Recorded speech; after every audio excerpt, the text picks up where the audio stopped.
Halo, assalamualaikum warahmatullahi wabarakatuh, teman-teman Kaseris Manual Tech. Video kali ini masih membahas tentang mobil yang ingin saya restorasi, khususnya untuk wiring. Ini kebetulan sudah saya operasi semuanya. Ini baru nyopot bagian door trim. Ini mau saya ringkas kabel yang udah nggak kepake dan saya mau buat ulang. Ini kabel yang sudah saya lepas adalah untuk modul alarmnya. Kebetulan untuk brand Extra itu hanya dari pabrikan tersedia untuk yang central lock, tapi belum ada alarm. Jadi kalau mau nambah alarm harus tambah beli modul sendiri.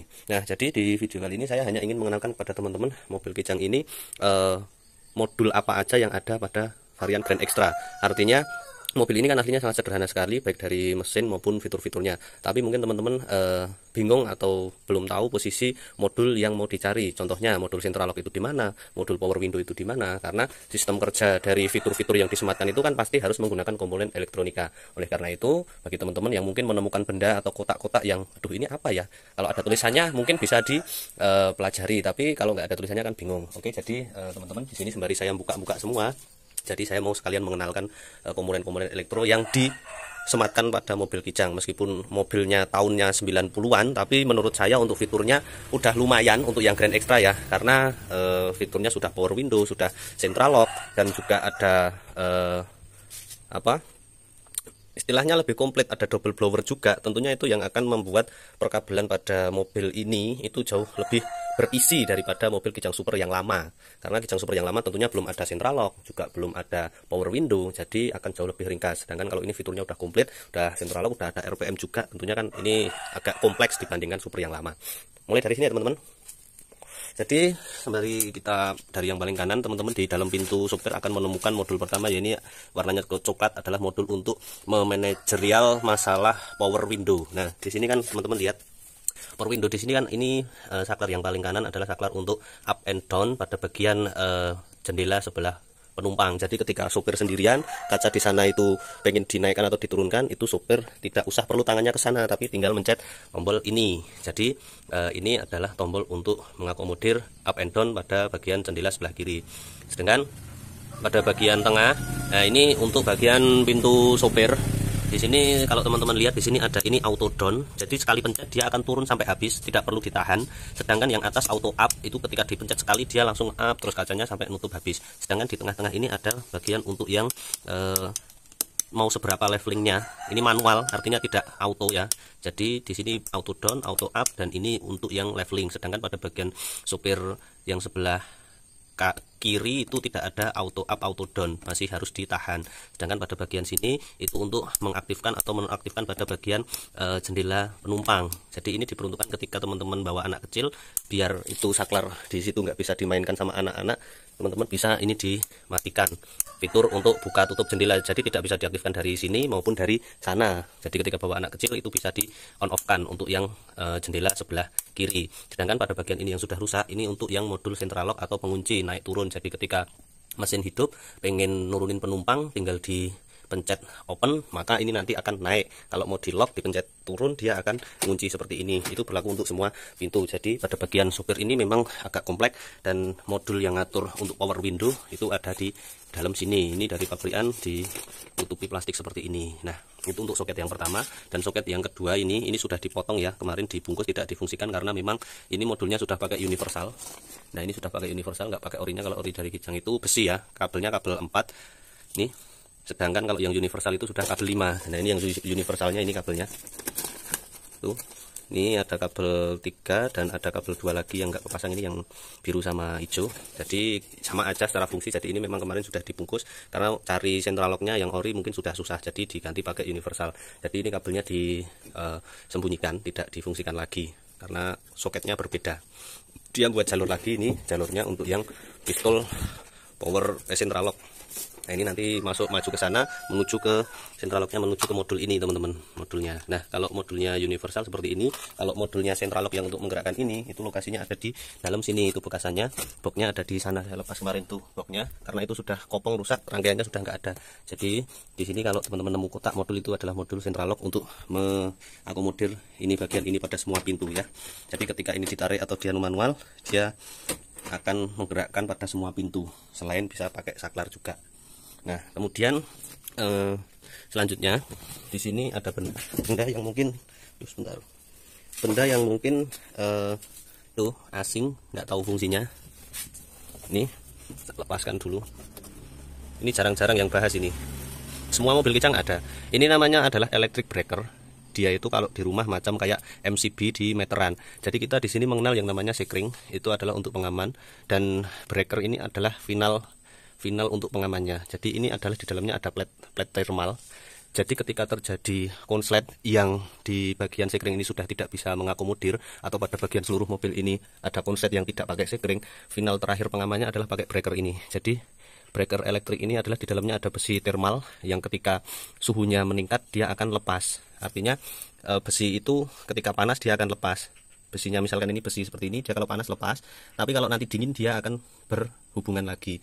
Bedanya dengan sekring adalah sekali kalau dia sudah putus dia nggak bakalan nyambung lagi karena dia tidak menggunakan sistem thermal atau suhu atau panas. Jadi kalau ini breaker ini kan dia mengandalkan thermal, atau ketika terjadi konslet pada bagian aki langsung, ini kabel 2 ini adalah kabel final dari yang menuju ke plus aki sebelum ini diolah oleh kontak. Nah, ini ketika terjadi konslet di dalam sini memutus. Jadi di sini ada lubang, ini aslinya lubang ini untuk mereset ketika ini setelah diperbaiki pada bagian kelistrikannya kok strumnya belum nyampe ke atas, ini bisa kalian dorong ke dalam plating thermalnya sehingga strum akan platnya yang tadi menganga, kalau dilalah kok dia itu nggak mau balik lagi, bisa didorong lewat lubang ini macam kayak lubang reset. Jadi nanti akan gadok lagi. Jadi ketika suatu saat terjadi shock yang sangat besar dia akan menganga, kemudian ketika sudah dingin dia akan nempel lagi. Jadi ini fungsi dari breaker sangat penting. Kemudian ada kotak yang di bagian sini tuh, yang biru-biru itu elektrik, itu adalah flasher untuk menggerakkan kedip sain. Jadi kalau di Grand Extra di situ, kalau di yang super lama pada bagian sini ya. Oke. Selanjutnya kalau di Grand Extra yang pakai modular itu nanti di bagian sana, untuk yang bagian sini sudah habis ya yang pakai electrical. Yang bagian sana nanti masih ada modul untuk AC, kemudian juga modul untuk solenoid yaitu emission control. Oke ya, nanti akan saya jelaskan setelah adzan maghrib. Oke teman-teman, kita lanjutkan pembahasan tentang modul-modul electrical yang ada di mobil Kijang. Nah, ini kita kemarin sudah selesai pada bagian kanan, mulai dari pintu, kemudian pada bagian bawah dashboard, kemudian pada tengah sini. Nah, kita lanjut menuju ke sebelah tengah dan kiri. Pada bagian tengah sini itu nggak ada apa-apa, nggak ada modul apa-apa, cuma untuk konsol tip ya, untuk single din. Nah, memang dari ukurannya ini kalau kita mau merubah yang double din, kita harus motong pilar ini. Kalau nggak juga pakai yang deckless dengan tip single tapi ada monitornya di depan, itu bisa jadi opsional. Karena untuk varian yang Grand Extra atau yang Kijang Super itu dari pabrikan memang untuk audio itu memang single din ya ukurannya, belum dikasih yang 7 in macam kayak kapsul, sehingga dipaksakan itu nggak bisa, nggak PNP lah istilahnya. Ini pun dudukannya kalau dilihat pada bagian sana plating baut itu ada 2 baut 1 dan 2, itu artinya ada dudukan pangkon untuk pantat tipnya biar dia tipnya itu nggak anjlok ke bawah, tapi biasanya udah pada hilang, udah pada entah kemana. Itu kan ada 2 baut itu, nah itu harusnya ada dudukannya. Kalau yang masih original teman-teman pasti akan nemu bentuknya kayak plating biasa, tapi saya sudah jarang sekali nemuin tip yang ada pangkonnya. Biasanya kabel cukup dimasukkan aja, terus tipnya itu ketahan cuma dari frame-nya depan sini. Jadi untuk Kijang itu memang yang super pada di ganjel-ganjel yang tipnya. Nah, pada bagian sini ini ada soket untuk yang urusan AC dan bubble blower atau urusan blower kipas, dan pada bagian ini untuk soket jam. Nah, yang istimewa dari Super Grand Extra di bawah tahun 96 itu di sini sudah ada soket untuk illumination atau untuk peredam lampu kota. Jadi ketika lampu kota dihidupkan jamnya akan redup kayak mobil-mobil sedan. Sedangkan di Grand Extra yang 96 justru kabelnya malah 3, karena untuk input kabel kota nggak ada. Jadi jenis lampunya itu yang 96 pakai yang mereknya, sebentar saya lupa. Kalau yang ini pakai merek new apa ya? Intinya jamnya beda yang dipakai di Grand Extra 95 sama 96. Kalau yang lama itu ya Kazi atau apa ya, semacam kayak merek Speedonya. Kalau yang 95, kalau yang 96 pakai Yakazi, kalau yang 95 ke bawah itu justru malah bagus. Ini kayak punyanya DX yang baru, kayak Kijang Rover S barang itu malah ada illuminationnya. Jadi illumination itu membedakan cuma pada ketika kita ngidupin lampu kota, jamnya itu ngeredup kayak mobil-mobil zaman sekarang. Nah, ini di Grand Extra yang 95 malah sudah. Kemudian di sini ada kabel lagi, ini untuk lighter rokok, colokan rokok. Sekarang udah jarang digunakan, hidupin pakai korek, dan kebanyakan ini digunakan untuk ngecas HP. Jadi mau nggak mau harus hidup. Ini plus kontak ya, plus kontak ACC. Jadi hanya AC, light rokok, jam. Oke, sudah, selebihnya nggak ada apa-apa di sini. Ada ini lampu, ini untuk lampu laci. Jadi ketika kita buka itu ada lampunya dari atas sini, tapi kebanyakan udah pada putus lampunya karena soketnya itu bolam pijar kecil, kayak bolam LED korek itu yang jual udah jarang, tapi di online shop masih ada.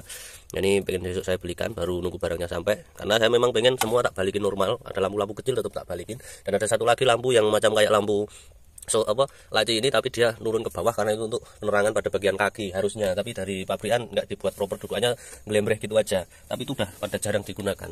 Nah ini lanjut ke bagian yang paling kiri, di bawah sektor dashboard kiri ini cukup banyak kompleks ya di sini, karena kabelnya aut-autan, itu sudah sangat lazim ditemui di mobil tua. Nah di sini kita dari atas akan menemukan rumah relay. Ini relay kuno, relay Majapahit namanya. Nah ini relay ini untuk urusan blower AC. Jadi ketika teman-teman di sini menemukan dua yang masih botol tabung seperti ini, berarti ini masih orinya. Karena ini relay pada zaman dulu. Kebanyakan sudah diganti yang relay 4 kaki yang kotak. Nah ini kan ada 4 kabel. Nah ini untuk yang pertama, yang paling pendek ini, biasanya dari plus kontak ada ini hitam strip kuning. Ini adalah untuk AC kompresor yang masuk ke modul ini. Dan ini untuk urusan yang induknya untuk blower, untuk kipas, dan untuk menghidupkan kompresor plating fluid di depan. Jadi ini kopling kompresor AC-nya biar hidup. Ini diolah sama modul ini. Ini modul Denso untuk AC, urusan AC, relay dan ini. Nah yang satunya ini, relaynya sejenis sama ini persis, ditukar pun bisa. Ini untuk double blower yang ada di belakang, untuk nerusin setrum yang ada di sana ya. Jadi biasanya kabelnya warna outputnya ini putih strip biru. Ini nanti turun masuk ke lantai sini, naik ke yang blower belakang situ. Jadi ketika AC teman-teman mati, coba ini ditukar. Biasanya relaynya cuma yang bermasalah. Kalau kadang nyantel, kadang enggak, harus dimainin set dari sininya, saklarnya harus digini-giniin dulu biar dia main apa enggak. Nah ini kan blowernya terus hidup tuh. Nah mati toh, itu ada kipasnya, lihat. Nah dia muter, keluar angin. Nah ini relay utamanya. Ini kalau saya cabut nanti mati, karena setrum yang untuk ke blower dan juga ke modul plating yang masuk ke ini, dia setrumnya nggak nyampe. Saya lepas ya. Oke, semuanya mati, dan setrum yang menuju ke plat fluid kompresor sana juga mati, sehingga kompresornya mati dan seluruh AC mati. Jadi ketika relay ini teman-teman rusak, maka AC-nya, kipasnya mati. Nah belum tentu fuse-nya, tapi relay. Nah karena fuse-nya ini ada di sini sampingnya ini. Ini untuk tip, untuk AC, untuk central lock ada di sini kalau Grand Extra. Jadi selain box cyclingnya di sana, kalau yang Grand Extra ada tambahan di sini.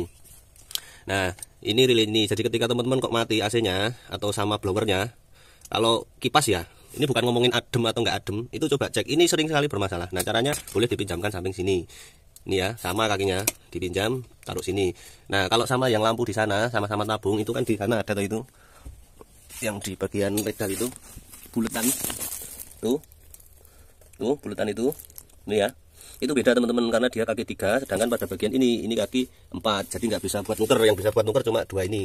Nah ini kasusnya, kalau ini hidup tapi kadang mati, jadi ini relaynya memang sudah tua. Nah ini relay ini rusak teman-teman, karena ini kan kemarin tak cek blower yang belakang mati, itu baru tak bongkar. Kalau pas tak turut kabelnya, ternyata di situ nggak ada setrum. Nah jadi antara dua relay ini kan yang relay pokok tadi, benar, tak ulang dari awal ya. Ini yang masih normal, saya tandai, ini nggak saya patahin satu, ini loh. Kan hidup blowernya, hidup murung tau. Nah ini saya lepas ya. Saya coba untuk ngetes relay satunya, yang ini kan yang normal. Tak baleni meneh, nggak bingung. Hidup ya. Oke, saya sisihkan sini. Nah ini blower belakang kok mati. Ini tak patahin satu karena untuk nandain. Nah ini kan aslinya rumahnya sini. Nah ini buat ngecek ini mati atau enggak. Nah ini tak masukkan sini. Kalau blowernya nanti mati, berarti relaynya ini bermasalah. Padahal bunyi cetek juga, seolah-olah dia main. Tapi ini rusak tuh, dia bunyi cetek tapi blowernya nggak hidup. Jadi ketika dari induk ini nggak hidup, yang double blower pun nggak bakalan hidup. Harus ada poin pertama, relay setrum masuk ke modul hidup. Hidup kalau ini. Jadi ini tak patahin satu ini karena ini rusak. Nah ini besok mau tak buatkan video lagi cara merubah soket kayak gini, ini biar bisa dikasih relay 4 kaki. Kalau kita nyari kayak gini nggak semua daerah masih ada. Ini relay kuno. Oke ya, untuk AC udah itu.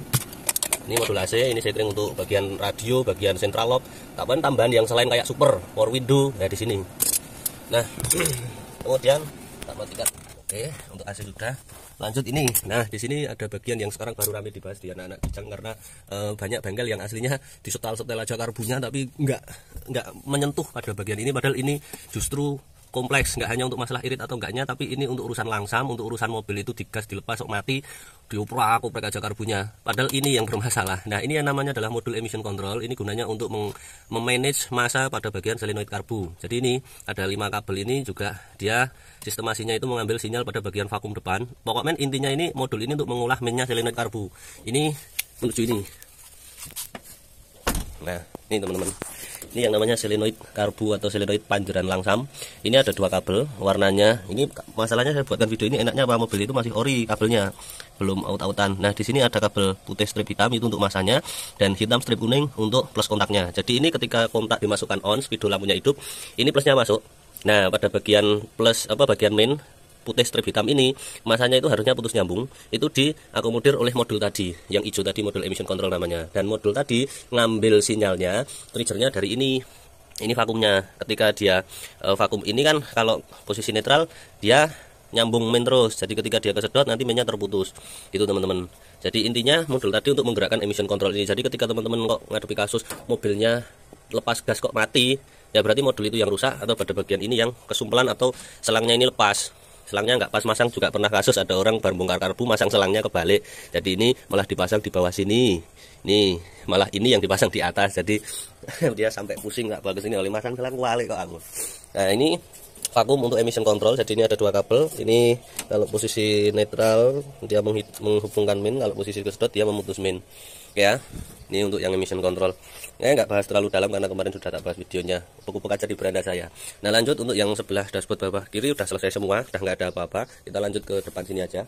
Nah, untuk yang masih ori, kijang itu ada ini namanya solenoid untuk AC, idle up AC. Ini macam kran, ini kan memanfaatkan valve dari intake manifold ya. Jadi ketika ini nanti dari modul AC tadi yang hitam itu dia ngidupin kompresor, dia kemasukan strom sehingga ini akan buka, dan dari kevakuman ini, vakum ini kan ada terus kalau mesin hidup. Nah, ini kevakuman ini akan menarik ini vakum idle up AC sehingga gasnya naik. Kenapa gasnya harus dinaikkan? Karena kebandulan ketambahan kompresor, maka RPM-nya harus dinaikkan agar tenaga mesin tidak drop.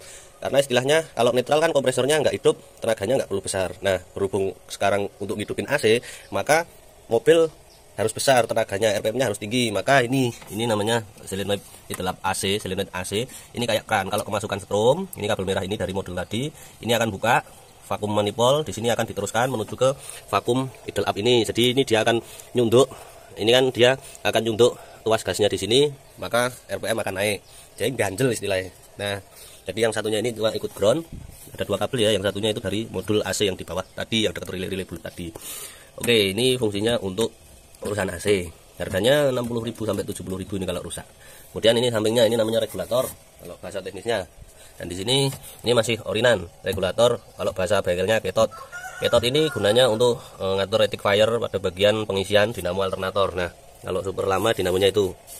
Dinamonya ini masih ori, belum IC, jadi ini masih pakai ketot. Jadi ini rectifiernya untuk ngatur besar kecil voltase yang disetrumkan ke aki. Jadi banyak kasus di kijang itu memang kelemahannya dari pabrikan, ampernya pertama alternator ini kecil teman-teman. Sekitar berapa ya kalau saya nggak salah itu, kalau nggak 35, 55 ampere. Sedangkan akinya itu kalau orinya kan 55 ampere. Kalau nggak salah harusnya kan ampere lebih gede daripada aki ya. Tapi intinya ini ampernya kecil dan sering bermasalah pada bagian ketot ini. Jadi kalau ketot ini bermasalah, di sana kan ada kumparan primer sekundernya juga. Di sini itu untuk istilahnya keran aja lah, nggak perlu saya jelaskan teknis karena kalau listrik teman-teman yang awam pasti bingung. Intinya ini untuk ngatur berapa gede kecil setrum yang dibutuhkan. Contoh kalau siang kan nggak hidupin lampu, maka voltasenya kan yang dibutuhkan kecil. Maka ini akan ngatur kecil biar akinya nggak overcharger. Maka ini dikecilkan voltasenya. Kalau malam lampu gede, misalkan pas hujan wiper, maka kan voltase yang dibutuhkan aki gede, dia akan ngeluarin voltase yang gede. Jadi kalau di motor ini macam yang dinamakan kiprok. Nah, kiprok.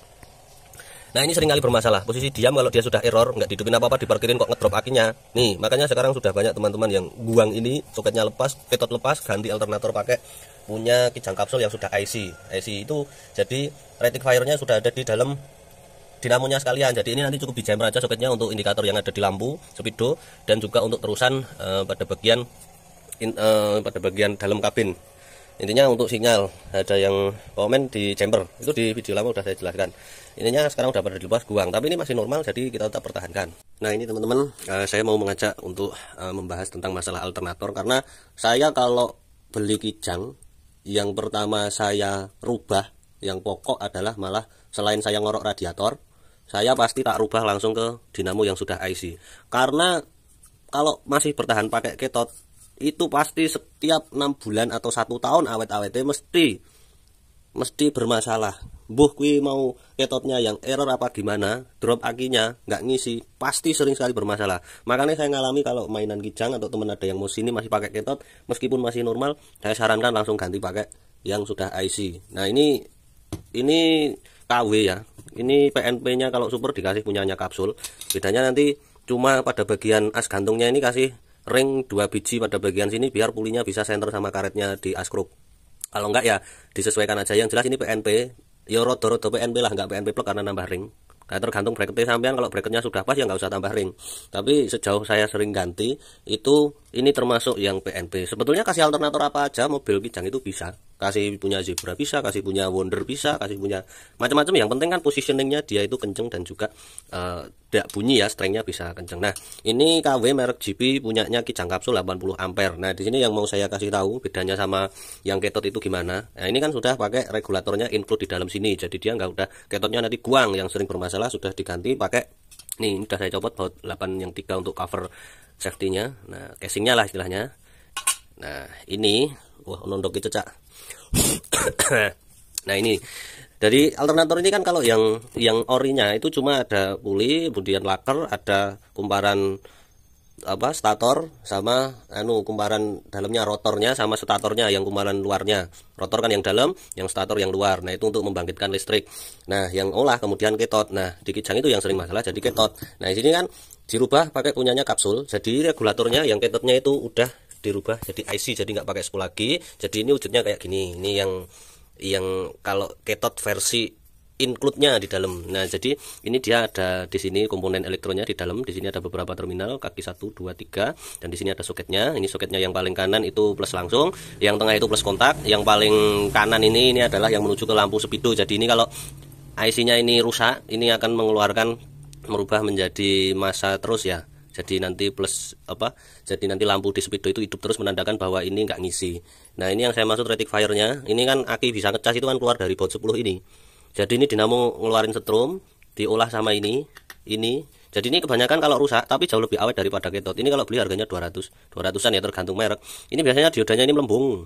Rusak ini kan diodanya. Nah ini rusak pada bagian sini. Itu maka kita nggak perlu ganti satu gelundung. Kita bisa beli ini. Harganya 200-an, akan jauh lebih hemat. Kalau kita beli ketot emang murah 90.000, tapi ketotnya ketot ecek-ecek dan nggak pakai spool. Kalau sekarang yang merek New Era atau apa itu kopong nggak pakai spool. Kalau ketot zaman dulu kan ketotnya kayak gini. Tak carikan. Karena berhubung udah lama nggak pakai ketot, saya punya simpenan ini di gudang bengkel. Nah ini ketot lama itu dalamannya bagus. Ini yang orinya Kijang itu juga, ini New Era lawas ini. Ini masih pakai spool sekunder primer, jadi ini masih bagus. Ini aslinya masih hidup, cuma nggak tak pakai karena udah pakai alternator kapsul. Ini udah bikin pusing ini, bikin aki sering tekor, nggak dihidupin berapa hari tekor. Nah ini itu penggantinya ini kelasnya ini, regulatornya sama-sama regulator, yang ini IC, yang ini masih mechanical teknis. Nah ini sering bermasalah, makanya ini enaknya untuk yang stator rotornya kan sama-sama awet. Jadi saya pakai ini itu paling juga 3 tahun baru mulai ada masalah. Tapi setiap ada masalah ketika langsung ditangani, cukup beli ini aja. Beli ini, pasang, plug, udah hidup lagi. Tapi kalau langsung nggak ditangani yo, lama-lama bisa putus bagian spool, entah itu yang stator atau yang rotornya. Jadi ini jauh lebih low maintenance istilahnya. Jadi ini ya tak jelasin lagi, pokoknya ini sistem yang untuk ngatur regulatornya, gede-kecilnya ini rectifier untuk ngecas ke akinya ini baut 10 ini. Ini kan yang langsung terhubung ke kepala plus akinya ini. Nah ini alternatornya masih hidup, cuma rusak diodanya belum saya ganti. Satu saat nak dilalah bermasalah kan iso tak diserep ya. Ini kalau sekarang yang jual yang merek JP ini udah nggak ada. Ya ada tapi jarang, banyak di toko spare part mereknya itu W3M itu saya kurang suka aja nih. Nah ini tuh dari bobotnya juga oke. Nah yang sekarang kira tuh barang nggak tahu sekarang ending kabeh. Ya, ini tuh dari cur-curannya itu lumayan bobot itu loh. Bobot ini merek GP, fontnya kayak Suzuki itu SGP tapi sembuh. Ini yang sering bermasalah ini, apalagi mobilnya kalau ada audionya itu alternator ketot tanais nggak pakai lama ini pasti rusak. Kalau sekarang yang ketot kayak gini mah rangkaian elektro, nggak ada spoolnya kayak gini, tambah digering ke semeneh dan rusak tuku. Secara durable itu jauh dibuat, nggak tahu sekarang kurang awet. Nah itu ya teman-teman, ini untuk yang alternator. Kita sambung yang lain ya. Kemudian apa lagi ya? Yang elektro cuma itu aja, nggak ada yang aneh-aneh lain lagi. Wong yo coil cuma plus kontak, plus starter sama main coilnya menuju ke delco.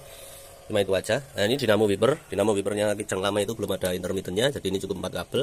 Dia mainnya main plus ya, ini bukan main massa, karena ada yang main massa, ada yang main plus. Kalau kijang main plus, sehingga kalau mau nambah intermitten nggak boleh ngasal kayak kalau kita di buku petunjuknya. Dan apa ya, kijang cuma itu aja, nggak ada yang lain-lain. Relay tambahan kayak gini itu kan biasa di mobil-mobil lama, itu yang bikin bingung. Biasanya kalau ada relay digantung di sekitaran depan ini, biasanya kalau nggak relay klakson ya relay kipas tambahan untuk kondensor AC. Jadi kalau ada relay di depan ini membuat diturut, itu biasanya klakson. Kalau nggak klakson ya untuk kipas yang ada di depan sini, ini kan nggak ada kipasnya. Nah, untuk bagian sini nggak ada apa-apa. Ini relay paling juga relay tambahan untuk lampu gede. Ini nanti mau saya bereskan, saya ringkas, nggak bagus ini, lihat kayak gini itu kan nggak rapi. Nah, ini kabel satu ini yang tadi dari modul AC. Jadi yang keluar itu dua, yang satu ke kompresor, yang satu ke vakum solenoidnya itu untuk ngegedein RPM. Jadi itu aja. Nah, ini sekalian dibuka di kap depan ya. Kalau ada teman-teman yang mau tanya partnya apa, silahkan di komentar. Sekalian ini kalau yang 95 Grand Extra itu ini pompa power steering. Kalau yang Grand Extra 96 kan sudah di bracket di sana, jadi satu satuan sama pompa. Kalau ini kan terpisah-pisah. Enaknya di sini kelihatan ringkas. Kalau kita mau mainan Delco, nyetel-nyetel enak karena nggak ketutupan sama pompa oli dan kantong olinya. Tapi kelihatannya jadi kurang gagah karena terpisah di sini, dan di sini juga jadi bervolume, kayak kepek, ngebersihinnya susah. Debu-debu di bawah yang lebih susah terjangkau. Jadi kalau saya suka yang 7K yang Grand Extra kayak punya saya. Jadi pompa oli itu di sini, kemudian juga jadi satu kesalahan di bracket. Itu untuk sprengnya lebih enak. Kalau ini kan sprengnya jadi penuh karena pompanya di sini. Di sana juga harus ada spacernya untuk apa? Tensionernya untuk ngatur. Kalau di itu juga nggak ada tensionernya, jadi untuk urusan streng itu lebih linier, cuma ada 3 streng yang nggak kayak gini. Kenapa kok di sini kalau penuh itu susah? Nah, susahnya kalau kita mau nyetel klep atau pengapian, nah kita buat apa, jangkau askroknya. Kalau yang Grand Extra itu karena berhubung di depan sudah ada power steering AC, itu akan susah untuk muter askroknya karena kuncinya pasti akan ganjel pada bagian kipas. Nah, saya lebih suka yang super lama itu lebih enak untuk muternya. Jadi kalau nggak mau Grand Extra kayak gini, untuk nentuin top 1 dan top 4-nya atau berapa ya sesuai coaan di sini, itu mobilnya dimasukkan giginya, digoyang-goyang maju mundur sampai rotornya menuju ke top 1. Nah, itu baru kita bisa nyetel. Tapi kalau kayak gini saya yakin bakalan susah itu muter askroknya. Untuk nyari topnya susah karena ini nyampluk kipas ya. Nah, ini besok akan saya bahas. Ini kan bukan elektro, ini untuk yang sering kenapa kok pada disumpel pelor gotri. Saya sering banget suka heran kok di bengkel itu banyak yang ditutup setelan itu kasih pelor atau gotri itu kan, padahal ini juga penting. Ini vakum Delco Adventure ini kan untuk memajukan memundurkan timing pengapian sesuai kebutuhan mesin, tapi kok malah disumpel ya, aneh-aneh ya. Karena memang kalau bengkel yang biasa itu dia ngeburu cepet nggarapnya, padahal bisa aja kayak itu masalah tadi gas lepas mati, itu bisa jadi modul emission control. Tapi biasanya di sini udah pada kalau bengkel mau cepet ini disuntik massa, dapatkan massa langsung ikut. Kelihatan normal, padahal lama-lama nanti yang kalah modul emission control tadi. Oke, sekian teman-teman, di kijang cuma itu aja. Ingat, ini paling mudah untuk ngerawat, itu paling mudah. Tak double ganti oli, seni bensin, filter bensin udah ganti, itu aja mobilnya jalan, yakin. Yang penting karbonnya dibersihin, itu mobilnya paling mudah. Kayak motor lah, nggak kebanyakan elektronik kok. Tadi kan kayak Grand Extra aja itu hitungannya masih mudah. Kalau teman-teman yang kemarin kayak ngarep Mobilio, ngarep Fit itu model emission control apa itu masih tak anggap sepele. Kalau mobil yang itu pada main ecu, wah pusing. Pernah Fit itu kasus bolamnya ini mati, saya itu tak inget-inget betul, bolam rem mati. Kalau mobil sekarang kan bolam tancap gepeng itu loh, dia itu gigi persnelennya nggak mau dimainkan. Jadi ketika mesin mati, gigi metiknya itu mau dimainkan, tapi ketika mesin hidup, pindah dari parking mau masuk ke D, itu nggak mau. Padahal ternyata udah beberapa bengkel itu wis ngubrak-ubrak bagian sekring, dicari yang putus mana nggak ada. Ternyata cuma lampu remnya, stopnya dia putus, persnelennya nggak mau. Itu di YouTube juga belum ada yang ngasih tahu. Pusing, akhirnya kemarin tak ganti, iseng ternyata sembuh. Wah, Honda, mobil-mobil sekarang itu jauh lebih rumit. Nah, kijang itu kayak gini tuh tak anggap paling ringkes. Makanya kalau kita sama-sama saling info ini kan biar tahu, oh ini part ini, oh ini part ini. Jadi jangan apa-apa kok yang dibongkar karbu kijang itu kok kebanyakan kayaknya wah karbunya gimana sepuyar kan belum tentu. Bisa aja kayak modul emission control yang nggak pada hidup. Terus juga pada bagian vakum yang nggak main malah disumpel gotri barang itu kan. Wong ini kalau udah setelan pabrik semua dinormalkan, itu tetap bisa enak, mobilnya jarang rusak. Dan juga ada apa? Itu masalah ini kok saya lupa, mobil ada mobil lewat. Masalah itu di kijang itu bisa irit atau enggak ya. Kalau selama vakum dan semuanya itu dinormalkan, kayak yang emission control tadi juga jalan, vakum di adventnya juga jalan, ya pasti akan ngirit. Dalam artian bisa 1 di atas 10 lah. Kalau pada bagian ngirit itu karena banyak faktor. Jadi kenapa ketika banyak yang komen, wah mobil saya kok gini, punya om kok bisa sangat irit, itu gimana? Ya itu nggak hanya urusan karbu. Biasanya kan langsung tanya spuyernya ukuran berapa. Saya itu spuyer pakai yang ukuran standar. Nah, berhubung saya 7K, kemarin saya spuyernya memang tak sesuaiin sama kendaraan saya pakai primernya 105, yang sekundernya saya pakai 145. Kalau normalnya kan 112 sama 177. Tapi karena saya itu nggak terlalu seneng ngebut, nggak selalu seneng, ya main sesuainya saya nyopirnya itu segitu. Nah saya pasang segitu. Padahal pernah saya mau sekalian curhat masalah kampas rem, dia pistonnya nggak balik, itu bikin mobil boros. Padahal ini nggak ada urusan sama karbu toh, tapi saya pernah ngasih mobil teman saya itu boros sambat boros, dipakai botol 1 literan itu sambat boros. Ternyata penyakitnya apa? Pistonnya cakram dia nggak mau balik sempurna, peleknya panas, mobilnya dia istilahnya kan nggak los ya, karena cakramnya rodanya itu tetap seret. Nah itu bisa bikin boros, padahal nggak kepikiran toh. Makanya saya sering kadang mobil kalau jalan setiap beberapa bulan tak pegang peleknya. Kalau peleknya panas ya jangan ngimpi kok mobilnya jadi irit. Jadi kijang itu kalau sedikit banyak paham tuh, dicek-cek semua, nggak usah bongkar-bongkar karbu, bersihkan aja, nggak usah tanya spur berapa, pengapiannya gimana, pakai racing itu nggak usah, wis coro bodoh normal aja, itu 110 pasti dapat. Yang penting kayak hal sepele kayak cakram itu tadi itu diperhatikan, ya semuanya diperhatikan, jadi itu akan irit. Oke, sekian teman-teman, sudah banyak saya dongeng, ini saya meneruskan garap ini dulu ya. Terima kasih sudah menonton, maaf kalau banyak salah kata. Terima kasih. Assalamualaikum warahmatullahi wabarakatuh.